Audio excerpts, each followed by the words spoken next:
Good day, ladies and gentlemen. Thank you for standing by, and welcome to the Cerus Corporation Second Quarter 2025 Earnings Conference Call. Please be advised that today's conference is being recorded. I would now like to hand the conference over to Tim Lee, Cerus Head of Investor Relations. Tim, you may now begin.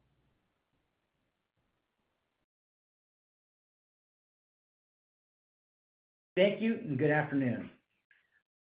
I'd like to thank everyone for joining us today. As part of today's webcast, we are simultaneously displaying slides that you can follow. You can access the slides from the Investor Relations website at ir.cerus.com. With me on the call are Obi Greenman, Cerus' President and Chief Executive Officer, Vivek Jayaraman, Cerus' Chief Operating Officer, Kevin Green, Cerus' Chief Financial Officer, and Carol Moore, Cerus' Senior Vice President. Cerus issued a press release today announcing our financial results for the second quarter ended June 30, 2025, and describing the company's recent business highlights. You can access a copy of this announcement on the company's website at www.cerus.com.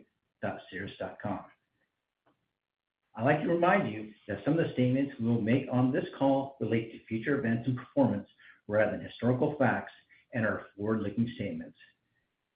Examples of forward-looking statements include those related to our future financial and operating results, including our 2025 revenue guidance, our expectations for operating cash flow, and non-GAAP adjusted EBITDA performance, and our expected expense levels, expected future growth and our growth trajectory, the availability and related timing of data from clinical trials, planned regulatory submissions, product launches, product expansion prospects, and other statements that are not historical fact. These forward-looking statements involve risks and uncertainties that can cause actual events, performance, and results to differ materially. They are identified and described in today's press release, in our slide presentation, and under risk factors in our Form 10-Q for the quarter ended June 30, 2025, which we will file shortly. We undertake no duty or obligation to update our forward-looking statements. On today's call, we will also be describing non-GAAP financial measures, including non-GAAP adjusted EBITDA. These non-GAAP measures should be considered as supplement to and not a replacement for measures presented in accordance with GAAP. For a reconciliation of non-GAAP financial measures to the most comparable GAAP financial measures to the extent reasonably available, please refer to today's press release and the slide presentation available on our website. We'll begin today with opening remarks from Obi, followed by Vivek to discuss recent business highlights, then Kevin to review our financial results and expectations for the rest of 2025, and lastly, closing remarks from Obi. And now, it's my pleasure to introduce Obi Greenman, Cerus' President and Chief Executive Officer. Thank you, Tim, and good afternoon, everyone. I would like to open the call with a review of the highlights from the second quarter, as well as our outlook for the duration of the year. As we continue to grow our business and advance our complete INTERCEPT product portfolio, I'm very happy to report to you all today another quarter of both solid commercial and product development execution. Guided by our mission to fundamentally transform the safety and availability of transfused blood components, we are realizing a growing foundation of clinical evidence that is helping to establish the INTERCEPT blood system as the standard of care in transfusion medicine in many countries around the world. The strong revenue growth we experienced during the first quarter continued through Q2, delivering record quarterly sales for the company and a near doubling of our IFC revenue quarter over quarter. In fact, our IFC revenue for the first half of 2025 nearly surpassed the full-year IFC revenue for 2024. As a result, we are increasingly confident in our ability to exceed our full-year 2025 product revenue guidance that we outlined in January. Accordingly, we are raising our full-year 2025 product revenue guidance to a range of $200 to $203 million from our previous range of $194 to $200 million. While we are seeing growth across our entire INTERCEPT product offering and in each region, the increase in our full-year revenue guidance range is largely driven by increasing customer demand for IFC. Its ready availability and positive impact on the complex hospital operations required to manage critically bleeding patients are being acknowledged across the U.S. broadly. Vivek will provide additional color on the exciting growth in our U.S. IFC business in his prepared remarks. Our core platelet franchise continues to be a key driver for revenue growth as well, both in the U.S. and abroad. In the U.S., we are expecting increasing adoption of pathogen-reduced platelets as hospital demand for 100% pathogen inactivated platelet inventory increases because of the benefits associated with managing the logistics and inventories for platelet transfusion. In international markets, we continue to have a dialogue with many regulators, national blood services, and large blood centers about global platelet safety standards and the important technological role that INTERCEPT can play. Our portfolio of products, including our next-generation illuminator, the INT 200, were recently showcased at the International Society of Blood Transfusion Congress in Milan. Having received CE Mark at the end of the first quarter, this Congress served as a great forum to launch the product and to introduce it to our customers as well as our global distribution partners. Feedback on the INT 200 continues to be very positive. We have begun deploying the first of these devices in the field and expect that the device will be a foundational component of blood center operations. We are now approved for commercial sale in approximately 40 countries, and the launch allows for new opportunities to engage with blood center customers and reinforces Cerus's innovation in the field of transfusion medicine. Switching to our red blood cell program, in Europe, as we announced last month, the regulatory review is advancing ahead of plan. TÜV-SÜD, our notified body, has completed their review of several modules of the submission, including the clinical module, and transferred the dossier to the State Institute for Drug Control, SÚKL, in the Czech Republic for consultation. SÚKL, our competent authority, has started the review of the active pharmaceutical ingredient, or API. The clinical module included the positive results from the phase 3 recipe clinical trial, thereby expanding our CE Mark submission to cover all patient indications for red cell transfusion. The previous submission focused only on the chronic transfusion indication. We are looking forward to working collaboratively with both TÜV-SÜD and SÚKL to facilitate the completion of the review process and expect a CE Mark approval decision in the second half of 2026.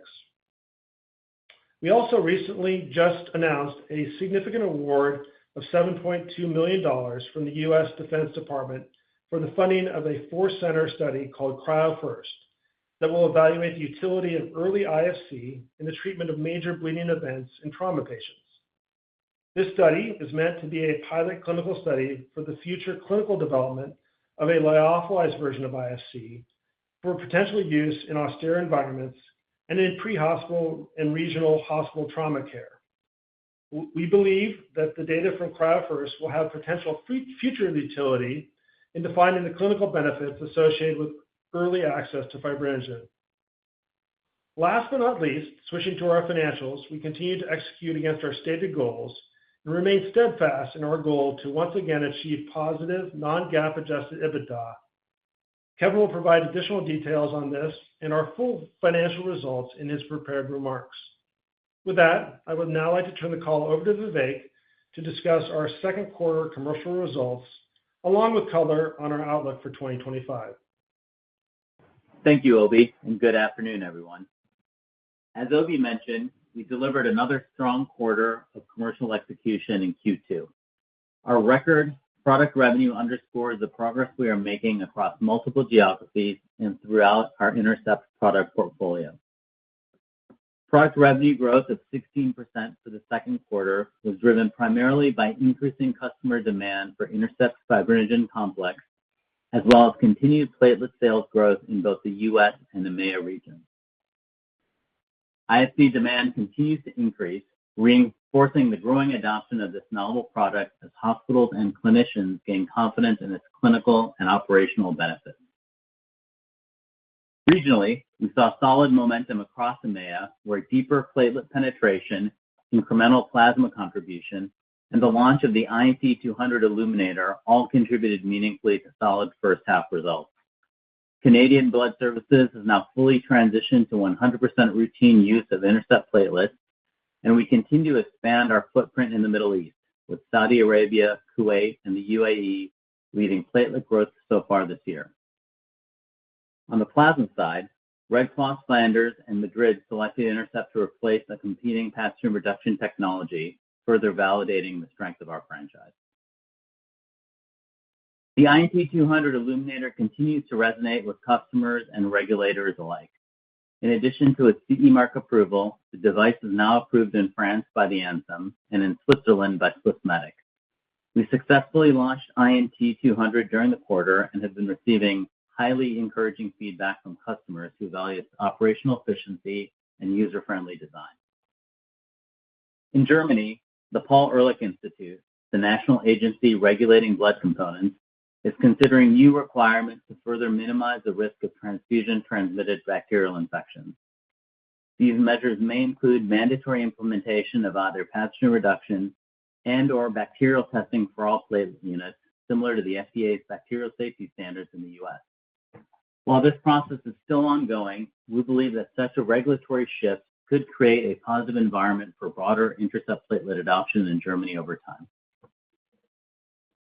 In China, the NMPA requested additional pathogen inactivation and in vitro platelet quality data tailored to local processing requirements for our submission. We believe that providing this China-specific data will strengthen our submission and better support market adoption at launch. As a result, the decision was made to withdraw the current submission temporarily in order to generate and include this new data set. China remains a very compelling market opportunity for Intercept, and there's a high degree of clinical interest in this product. Turning to the U.S., in the second quarter, we continued to build strong clinical advocacy for Intercept fibrinogen complex, with leading physicians from the University of Virginia and Vanderbilt University presenting their early adopter experience at major U.S. medical conferences. At the Society of Cardiovascular Anesthesiologists, Dr. John McNeil highlighted how IFC is being rapidly integrated into cardiac surgery workflows, enabling platelet and IFC delivery within minutes across both pediatric and adult populations. At the Society for Obstetric Anesthesia and Perinatology, Vanderbilt physicians shared compelling interim data showing IFC's role in avoiding unnecessary massive transfusion protocol activation in postpartum hemorrhage, reducing blood component utilization and eliminating wastage. These real-world insights are accelerating awareness and confidence among key clinical specialties, reinforcing IFC's potential to redefine transfusion support in critical care settings.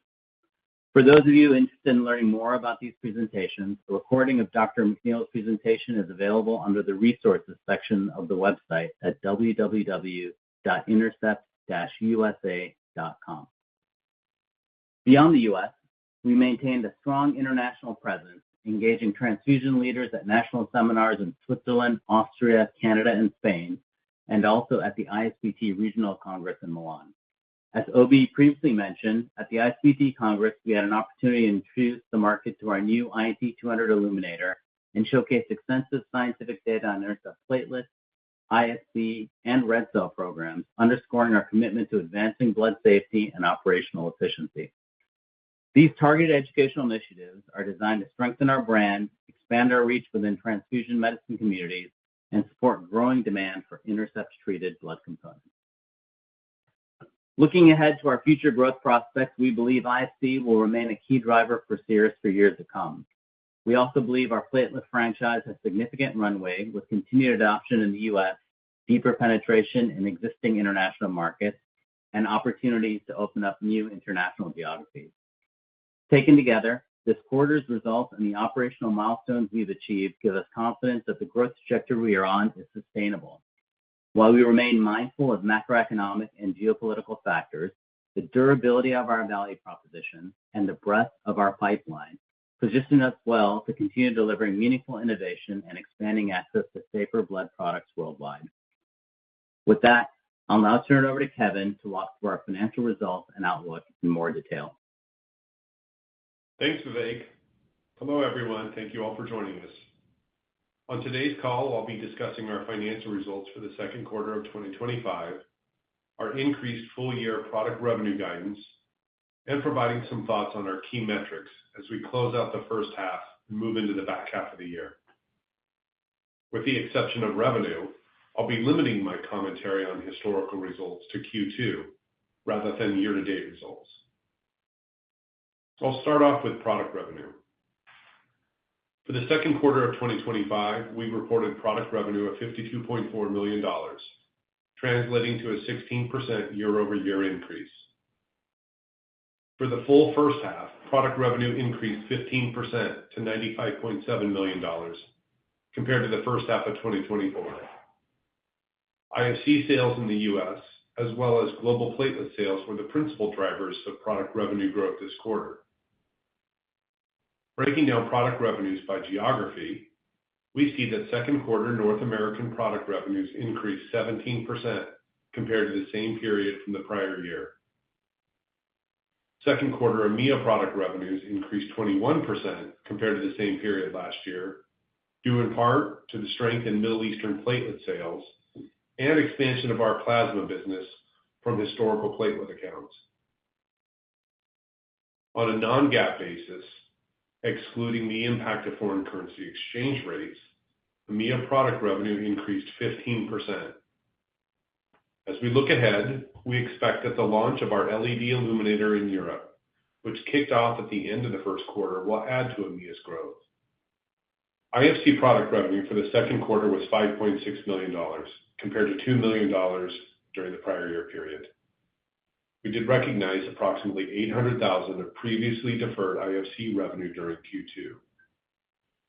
Our IFC product revenue is strengthening from increasing customer demand and product availability. With the production capacity currently available, we expect we will be able to supply the anticipated growth in demand for the back half of the year. Based on our strong year-to-date commercial execution and increasing conviction in our growth projections, we are raising our full-year 2025 product revenue guidance range to $200 to $203 million, compared to our previous guidance range of $194 to $200 million. Included in that, we now expect full-year 2025 IFC sales to be in a range of $16 to $18 million, compared to our previous guidance range of $12 to $15 million. In the near term, we continue to expect increasing IFC revenue to be a key contributor to our overall growth.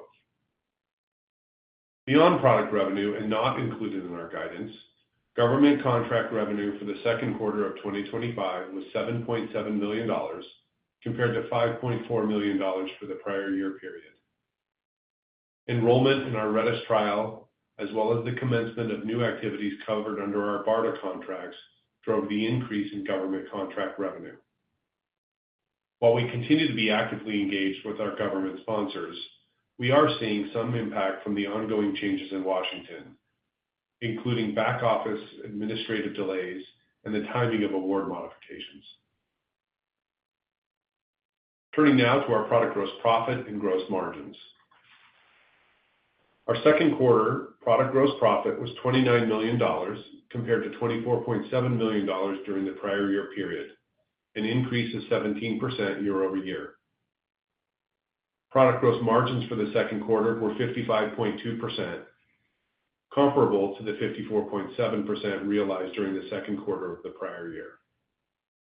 A number of offsetting factors drove the relatively stable margins.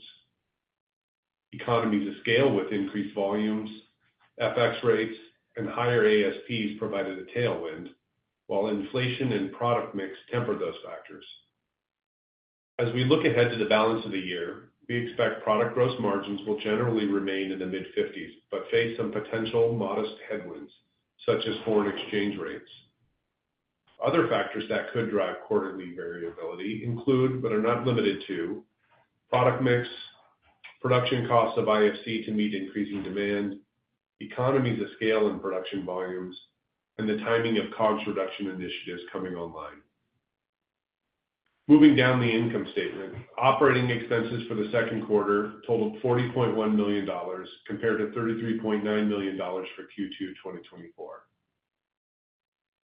Of the total operating expenses reported for the second quarter, R&D expenses totaled $18.9 million, compared to $15 million during the prior year.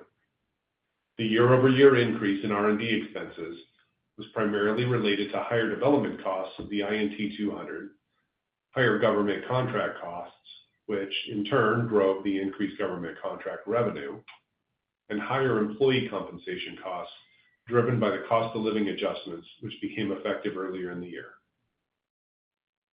SG&A expenses for the first quarter were $21.2 million, compared to $19 million in Q2 2024.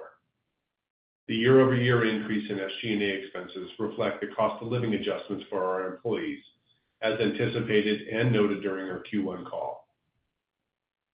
As with the past several years, we are driving the business forward with increasing levels of leverage from our SG&A investments. We expect that the second half of the year will see more of this dynamic, which is central to our strategic business model. Shifting our focus to the bottom line and non-GAAP adjusted EBITDA results. The bottom line for Q2 2025, net loss attributable to Cerus was $5.7 million, or $0.03 per share, and essentially flat compared to the second quarter of 2024. On a non-GAAP adjusted EBITDA basis, we are pleased to report our fifth consecutive quarter of positive non-GAAP adjusted EBITDA, totaling $935,000 for the second quarter, compared to $779,000 for the prior year period. We remain steadfast in our goal of achieving full-year positive adjusted EBITDA and expect expansion of gross profit, stability of OpEx, and importantly, expanding leverage from our SG&A investments will all contribute to achieving this objective. Turning to the balance sheet and associated cash flows, we ended the second quarter with $78 million of cash equivalents, and short-term investments on hand, compared to $80.5 million at the end of 2024. As you can see, we've continued to manage the growth in our business with a stable cash balance supported by our growing operations. Cash used from operations increased slightly on a sequential basis at $2.4 million. This was anticipated and was driven by investments in working capital, namely inventory to support expected growth, and an increase in our accounts receivable due to administrative delays and timing of payments from the U.S. government for our development contracts. Despite the modest net use of operating cash and working capital investments, we believe we are still in a position to deliver annual positive operating cash flow to fuel our growth going forward. Furthermore, we expect to have increasing access to our revolving line of credit should we choose to further use that facility and offset receivable or inventory-related working capital investments. With that, let me turn it back over to Obi for some closing remarks. Thank you, Kevin. The strong commercial results and progress in product development that we announced today has allowed us to deliver one of the strongest quarters in the company's history. We delivered $52 million in quarterly product revenue, led by robust IFC sales. We raised our full-year 2025 product revenue guidance due to expected continued revenue growth, and we realized our fifth consecutive quarter of positive non-GAAP adjusted EBITDA.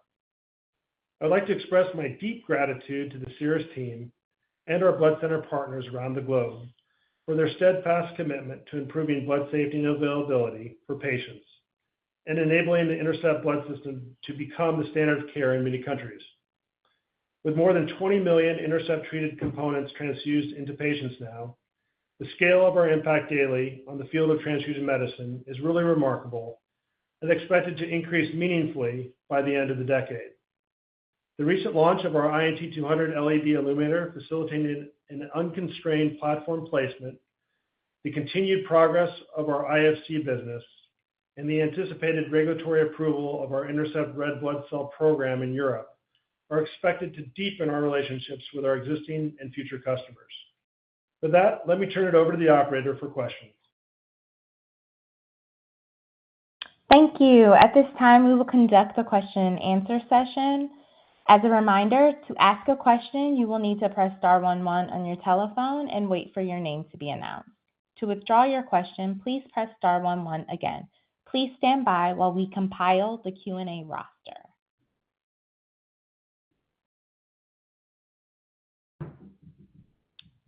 The first question comes from the line of Josh Jennings of TD Cowen. Josh, please go ahead.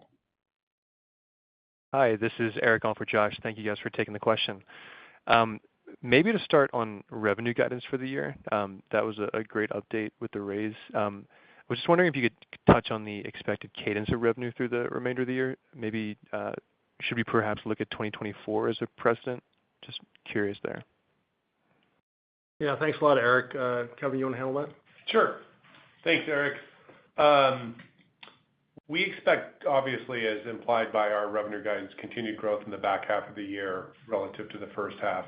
What we've seen historically in EMEA, and I think that'll play out again, is somewhat of a flattening from Q2 to Q3, just given the summer holiday season. And then, as we pointed out in the prepared remarks, we did have some deferred revenue that was recognized in Q2 that obviously won't be recognized in the back half of the year. So we expect that, again, we'll see growth, but it'll be somewhat tempered in Q3. And then historically, we've seen a pretty robust jump in Q4. Okay, that's helpful. Thank you.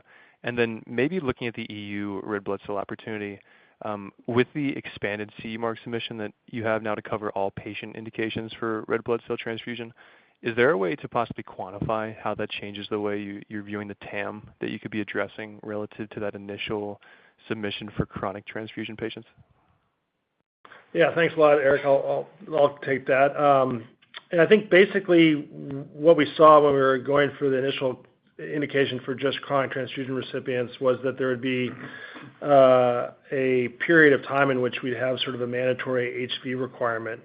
In discussions right now with TÜV, still TBD, but it looks like that is no longer a requirement, and we'd be able to access all patient populations receiving red cell transfusions. So as we sort of think about the initial years post CE mark approval, it just opens up all the opportunity to us and has fewer restrictions on the blood centers from how they choose to operate. So I think that's still TBD as far as how we'll roll the product out and then evolve the product offering post-approval. But it is a welcomed reprieve, if you will, on sort of what the initial limitations would be on the launch.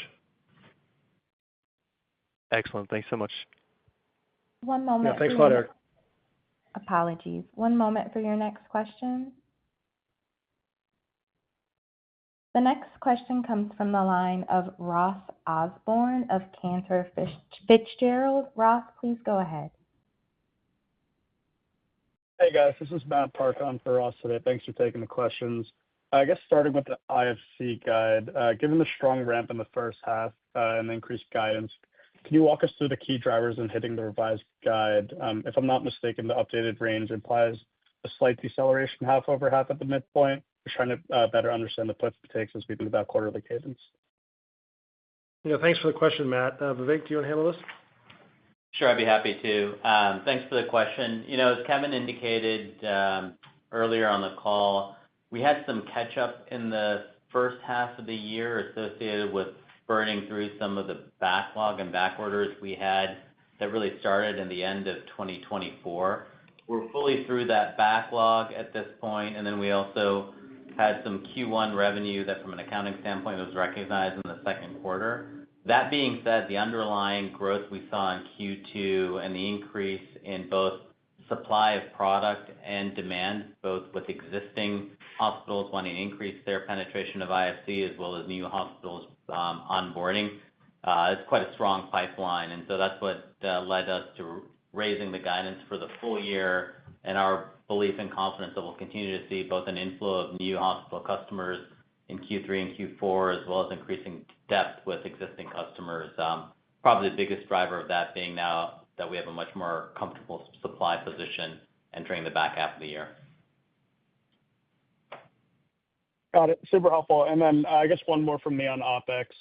I guess can you kind of parse out how much of the step up reflects durable investment and growth versus, I guess, any one-time related spend, and I guess how we should be thinking about expense cadence in the back half of the year? Yeah, Matt, not so much one-time related spend. I think we are seeing an increase in government contract activity underwritten by BARDA, FDA, and DoD, and you'll see that corresponding increase in government contract revenue. So certainly that's a component of the increase in R&D expense. And then, as mentioned on the prepared remarks, we did see cost of living adjustments for our employees consistent with what you see with other companies, just given the inflationary environment that we've had to operate in the last few years. Got it. Super helpful. Congrats on the quarter, guys. Thanks, Matt. Thank you. This concludes the question and answer session. I would now like to turn it back over to Mr. Greenman for closing remarks. Thank you again for joining us today and for your interest in Cerus. We look forward to keeping you informed of our progress throughout the rest of 2025 through quarterly calls and investor conferences. Thanks again. Thank you for your participation in today's conference. This does conclude the program. You may now disconnect.